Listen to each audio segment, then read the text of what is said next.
Começa agora. Diário Econômico.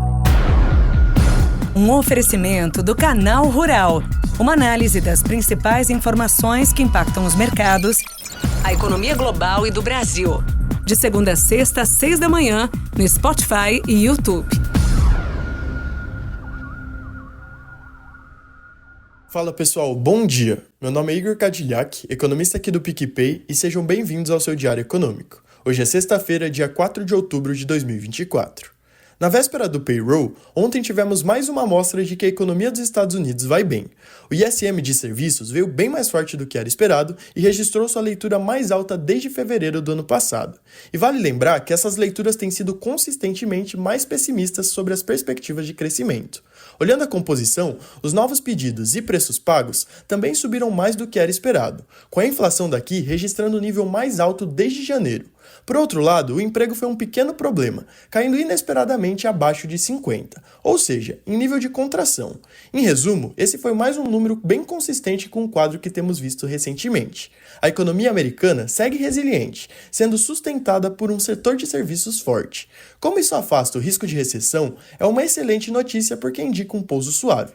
Mas no sentido contrário, existem várias coisas que preocupam.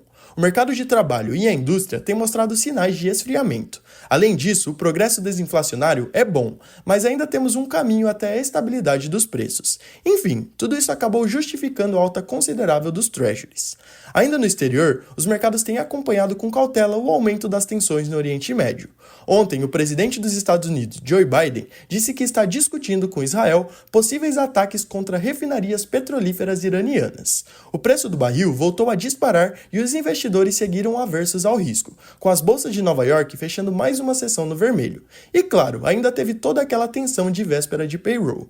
Vindo para o Brasil, o foco continua no fiscal. Ontem, o Tesouro divulgou que o déficit do governo foi de 22,4 bilhões de reais em agosto. No ano, esse valor está bem perto dos 100 bilhões. Por mais que o crescimento das receitas foi mais uma vez robusto, a previdência foi o principal fator para o desequilíbrio. No fim, o número final acabou vindo bem em linha com o que era esperado, e preocupa. Por outro lado, ontem o Ministério da Fazenda informou que a MP, que a longo prazo para as financeiras deduzirem suas perdas de inadimplência da base de cálculo do IRPJ e CSLL, deve gerar uma arrecadação adicional que ultrapassa os 16 bilhões de reais. Essa entrada deve vir no ano que vem e não estava prevista no projeto de lei orçamentária. De toda forma, ela até pode dar um alívio para o resultado primário, mas a longo prazo o impacto é neutro. Ou seja, mais medidas são necessárias. Como disse o presidente do Banco Central, Campos Neto, o Brasil precisa de algum choque fiscal se quiser conviver com juros baixos. Enfim, o doméstico continuou nesse samba de uma nota só. Como resultado desse risco fiscal aqui e do geopolítico lá fora, foi difícil manter o otimismo do mês na sessão de ontem. E ainda teve a notícia de que o S&P não vê perspectiva de melhorar o rating do Brasil. E aí, tudo acabou vindo no sentido contrário. Os DIs avançaram de forma disseminada, chegando a uma alta de até 10 pontos. Na moeda, com viés de dólar forte, o real desvalorizou mais de 0,5%, fechando em 5,47. E na bolsa não foi diferente. O Ibovespa caiu 1,4%, com as petrolíferas sendo uma das poucas altas do dia. Para hoje, a agenda é relevante. Por aqui, conheceremos nosso saldo comercial de setembro.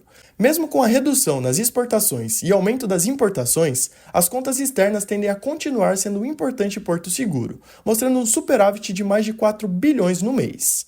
Mas o grande foco mesmo é para o relatório do mercado de trabalho de setembro nos Estados Unidos, o principal elemento da política monetária por lá.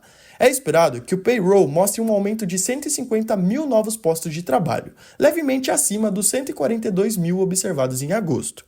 Com relação à taxa de desemprego, é esperado uma manutenção em 4,2%, mas existe uma assimetria altista nesse número. Já o crescimento dos salários pode desacelerar. Caso esse cenário se confirme ou venha mais forte, é mais uma sinalização daquele cenário que eu comentei um pouco antes com vocês. Mas caso ele venha mais fraco, o sentimento de estar atrás da curva pode aflorar, e com isso, as chances de um corte de 50 em novembro aumentar. Vamos ver. Bom dia, bons negócios e sorte sempre!